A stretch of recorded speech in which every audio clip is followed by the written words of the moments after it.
इमारतीवरून पडल्याने गंभीर जखमी झालेले सहाय्यक पोलीस आयुक्त अशोक धुमाळ यांचं सोमवारी रात्री निधन झालं। मेंदूत रक्तस्राव झाल्याने गेल्या 15 दिवसांपासून त्यांच्यावर अतिदक्षता विभागात उपचार सुरू होते।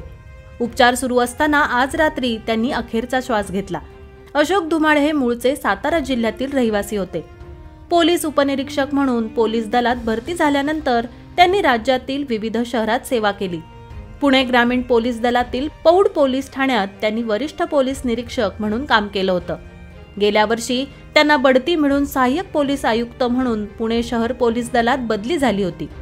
त्यांच्याकडे फरासखाना विभाग सोपवण्यात आला होता। अनेक गुन्ह्यांचा छडा लावण्यात त्यांचा महत्त्वाचा सहभाग होता। 15 जानेवारी रोजी सकाळी ते पाय घसरून 3ऱ्या मजल्यावरून खाली पडले। त्यांच्या पायाला गंभीर दुखापत झाली होती। त्यात त्यांना उच्च रक्तदाबाचा त्रास होता। मेंदूत रक्तस्राव झाल्याने त्यांच्यावर अतिदक्षता विभागात उपचार सुरू असताना आज त्यांचं निधन झालं।